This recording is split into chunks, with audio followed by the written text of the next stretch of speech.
I think everybody wants to meet the new coaches. And I'm going to say your name right because you said Blazek because you're super boring. Yeah. AJ Blazek. No, it's Blazek. Coach Blazek, the new offensive line coach. So here we go. Let's take a little stroll. This is the new spot.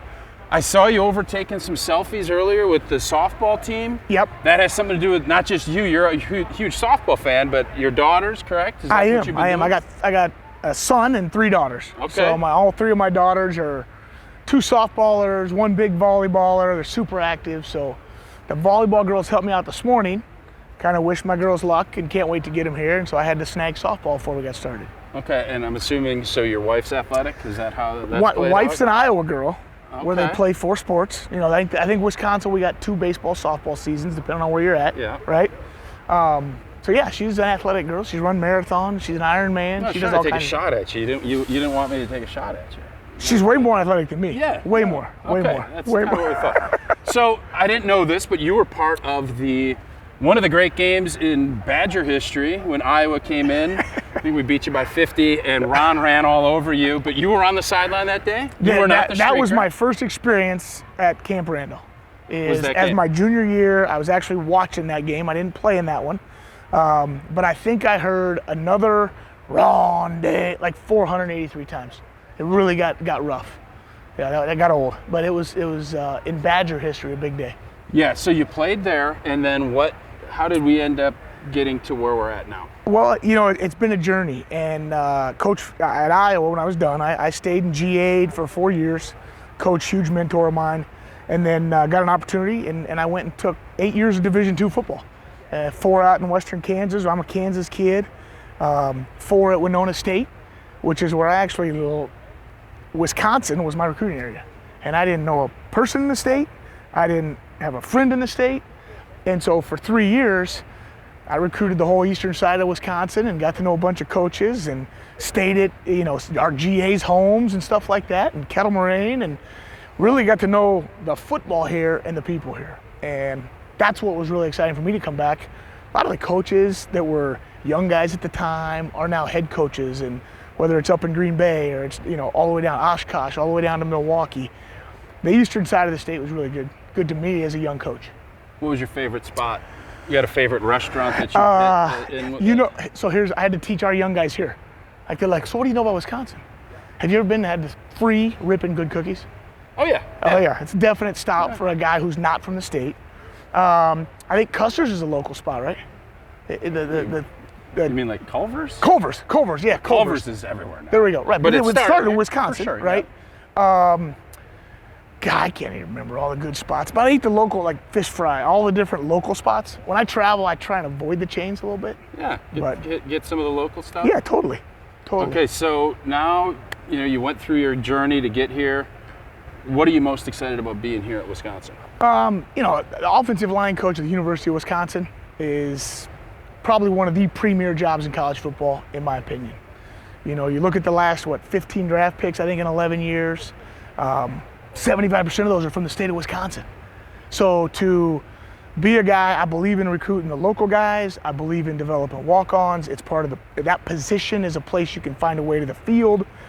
Everywhere I've been has been successful, whether it was Iowa, North Dakota State, going to be Wisconsin, is at these places, the affinity for that position, work ethic still matters. The love of the game, the love of the university, the love of representing the state, that's a big deal to me. And I think to recruit those guys here, I've had some mentors that said, if you want to coach them, go where they grow them. You want to coach quarterbacks, go Southern California. If you want to, whatever. If you want to coach linemen, come to the state of Wisconsin. So tell us a little bit about your family. You said you met your wife. You were at Iowa. You got married. You have you have kids. We have 4 kids. 4 kids. Softball and what else? Softball? Yeah. So my son's a lacrosse player in college. Okay. He picked that up when we were out at Rutgers. Kind of baseball, quick, cold turkey. And he's a freshman lacrosse player at Alabama Huntsville.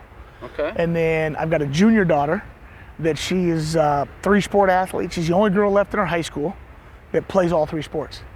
And it's just, that's kind of a thing that I like, that old-fashioned thing again. So I love that about her. She's decided she doesn't want to play college sports, so she's enjoying her high school career.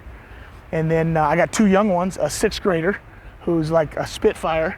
She's drama, theater, she's like our red carpet girl. And then I got a 6th grade daughter, sorry, 4th grade daughter, Quincy, that is, I mean, she's a Tasmanian devil. So she does everything and follows her sisters and our brother, and she keeps us all honest. And they're big fans of the moving around and kind of the coach's life. They've huge become fans. Accustomed to Yeah, it. huge. So the funniest story I got right now is we had our little family meeting of, hey, I think we're gonna go to Wisconsin, guys. They were jacked, from North Dakota. It's not quite that cold. They love the North. And so like the snow they missed, all that stuff. But my 6th grader, we talked, hey, you can't talk to the kids at school. We got to kind of get this taken care of business-wise first. We just family meeting. The next night, my 6th grader comes home, Reese, and Dad, I Googled Wisconsin football at school today. No, I didn't tell anybody. But I am so jacked that we're the Raccoons. She saw Bucky, the cartoon, and thinks we're the Raccoons. So we had to educate the Badgers a little bit. And my kids, they're jacked. They can't wait to get here. They're looking forward to getting up here. I think the young ones may even come before the end of the semester. And my wife, like I said, she's a rock star from Iowa. So it's close to home for her, which is a really big deal. And it was a perfect fit for us at this time. Great. So throughout all your time coaching, you've been with a lot of different head coaches. Who has kind of been that guy for you, and what is the big coaching? Because I think you play for a while, you get messaging, or you kind of take things. Yeah. Who is that person for you, and what is the biggest message that they've given you as to get into this position? My dad was a high school coach, and my grandpa was a Hall of Fame high school coach in Iowa. And so that's where I kind of learned the community, the connection piece, to develop guys, the relationships. But then I was a junior college guy who had no opportunities. So it was either that or I was walking. Basically, you walk on at a junior college, you got an uphill road. Yeah. And to end up as a guy that played at Iowa, Coach Ferentz and Coach Philbin, are guys that were they're very surreal. They know what they want to do. And you play for Joe. Yeah. It's not a hoorah and a hoopla. It was like football. And that was good for me at that point in my life. To go from my junior college coaches that were a lot like my dad and motivational, and to learn the X's and O's and the nuances of the game, and a pro style run game, to the guys that I've been around since I've left. Tom Sawyer at Winona State, huge impact on me. Bob Nielsen from Minnesota Duluth, now at South Dakota, hired me at Western Illinois as an offensive guy.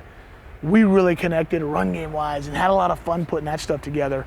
But like one of Longo's proteges, Ted Schlafke, he's a Stevens Point kid.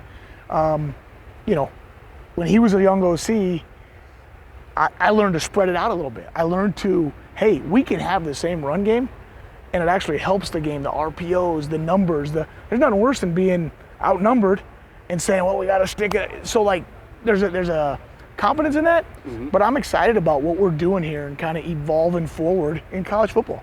Your guys, the guys that now you're in front of that room. Yeah. When they put on tape and watch you as a player, give me a quick scouting report on what that's going to look like. You know what? I think Dan Campbell stole it, but like a knee biter and an ankle grabber, that's probably what you would see. Hustle and effort, man. Hustle and effort. I'm not the biggest guy. I wasn't the most athletic, but everything you have has to go for the football team. And that O-line's got like that brotherhood and that unity.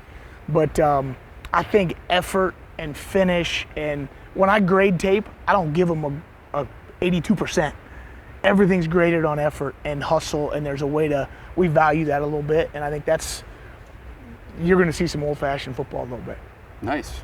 So what, you're obviously now the O-line coach, and as you went through all of the NFL guys, any connections to the University of Wisconsin that you can kind of lean on? The Iowa-Wisconsin, like, back and forth of coaches, like Barry, I think, kind of got the thing rolling, and, Brett was our linebacker coach when I played at Iowa and was GA, and so I had a good relationship with Beals. One of the unique ones, when I'm at Winona State and we're head-to-head with Duluth in Division II recruiting, we signed this kid and we beat Duluth for this kid named Ramczyk. Ooh. And came to fall camp, you could tell he was going to be just a mauler of a player, but missed home, kind of missed family.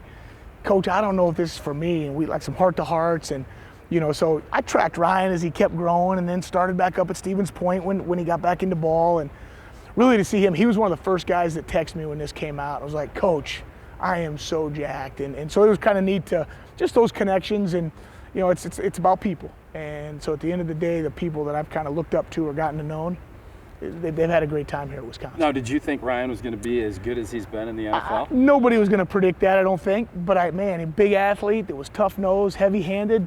You knew he was going to have a chance. And he had the frame and all that stuff, but the work ethic, and I think that little time away from football might have probably motivated him and drove him to do some of the things he did. Absolutely. So before we let you go, Yep. Celebration after a big win. What is Coach Blazek going to do? Here's the deal. I'm going to go get a couple Canadian bacon Casey's pizzas, and I'm going to go back to my house. I'm going to go watch, if it's a night game from a big one, I'm going to watch football. I'm not going to watch our game. I'm just going to watch what went on around college football today. I'm probably going to have my kids and my wife. My wife, she ain't a big TV fan, but she'll hang out for some college football, and then I'll have a couple buddies usually be around that are at the game. Who wins the battle with the remote then? Is it Netflix? Are you always going to be I'll watching always win with the remote, but like my wife and my kids, they love to get outdoors, and she's not the biggest TV fan in the world. So my road recruiting is when I get all my TV time. Awesome. Hey, excited for you to be here. Appreciate Congrats. it. Good Glad luck. to be here. Thanks, man. You bet.